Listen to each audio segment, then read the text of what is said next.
Guys, please don't forget to subscribe on the channel of Wealth Munshi. Click on the bell icon and get the latest updates.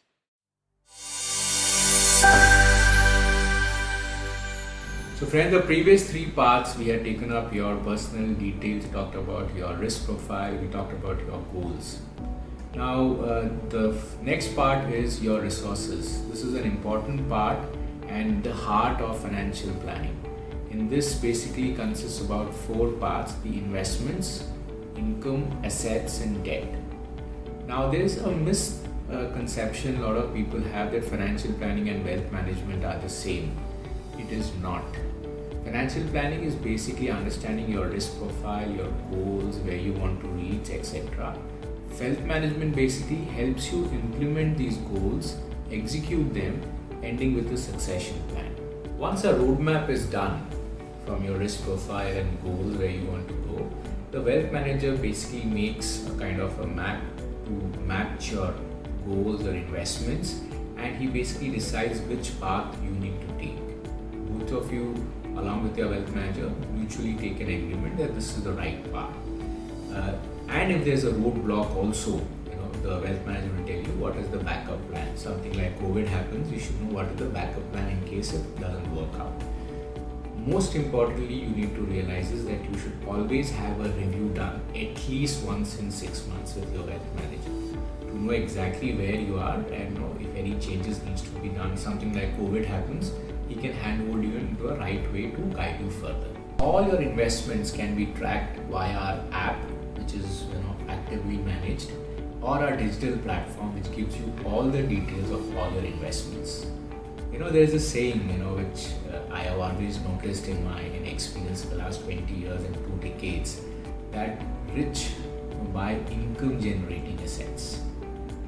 The poor have expenses and the middle class buy a lot of liabilities. Right? This is actually a fact. We've noticed this in a lot of the investment portfolio of our clients, retail as well as corporate. Now the most popular investments which is there in the retail client, there are 5 of them. First is equities, which a lot of retail investors like to get in or already have. Second is PPF. Third is LIC, which has been going on for years from fathers and grandfathers have bought for them, etc. Then is a lot of cash in hand and fixed deposits. The other investments could also be something like a chit fund, which people have, or NSE, or bonds of Kisan Vikas Patrika, etc., etc. But these are the top 5 most commonly seen in the portfolio of most of the retail investors. Now, what is that we generally think when we invest money? There are few areas which most of the people think when we have a conversation with our clients. That is my money safe? Is my money going to grow? Will I get the money when I need it? Will my loved ones get the money when they need it? Is the money going to be taxable? Can I afford to save this money to accumulate this wealth? Is the money going to be in clarity that how much I'll be getting in hand? And lastly but not the least, it's very important for you to know that the money what you're investing for is for a perfect particular goal.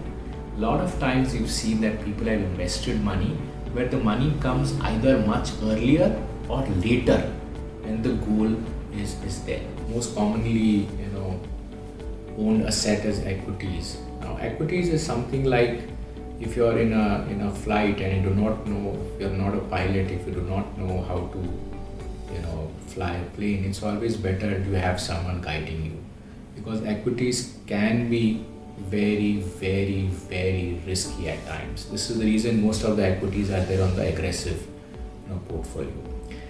Generally, the equity investment works like this: age minus 100. What that is kind of exposure you need to have into equities. Risk management is more important than return management. This we've noticed in the past that a lot of our clients, they want returns, but they are not ready to take a risk. So it's very important for us to guide them that risk management is also important.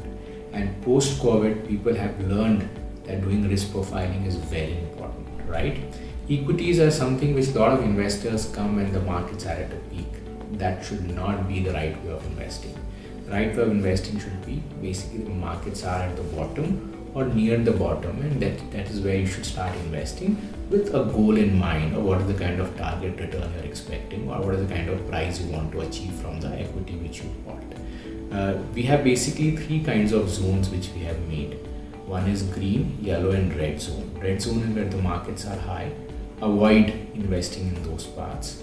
Yellow zone is where the markets are in the midst of high and low, and green is where the markets are low. It's the right time to maybe invest as a value buying. It's very important for us to know that most of the people buy when the markets are in the red zone, which is on a higher value. Avoid doing that. It's extremely important for us to realize the same. Most importantly, also to realize is after the COVID, we've seen the fall. Harder the fall, harder is the recovery. So a lot of people feel the markets have fallen down and will just bounce back within a week, 10 days. I'm sorry, this has not been the history. You can see the attached screenshot. Asset allocation, again I say, is very, very important to again make a reasonable amount of return in the market. And remember, please avoid the herd mentality. A lot of times we read in the news that this is a news which has come up, let's buy the stock. If the news is out, the game is already over, my friend. The second most popular investment which a lot of people have, the retail clients, is the PF. Now, PF is basically a mandate deduction. Most of the employees basically have, even the higher management have a 12% contribution for PF. PF has been a good investment, has been accumulated over a period of time. The challenge in PF is that the returns have been coming down, and in 2000 the returns were around 11%. Now it's come down to 7.1% and probably expected to fall down further. Second challenge is that you cannot know exactly how much money you will be able to accumulate in PF with the guaranteed amount, because interest rates keep changing. Thirdly, very important for us to know is that PF cannot be goal binded, because it has a fixed term of maturity of 15 years.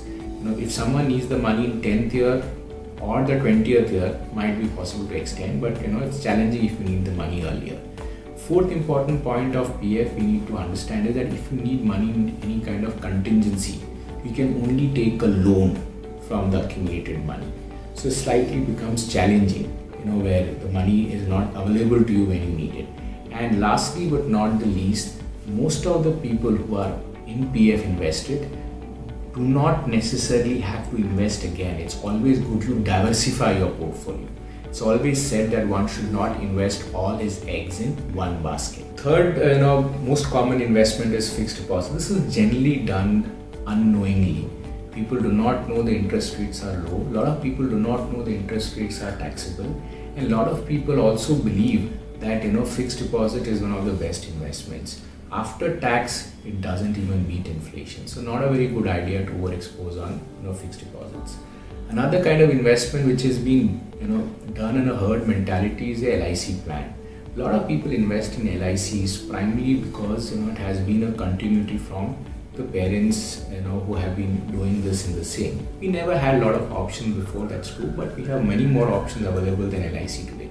Though LIC have a lot of benefits, it gives you a guaranteed return, how much money you get in hand, it is tax free, it is also known to be working on a specific goal. If it's a retirement fund, education fund, etc.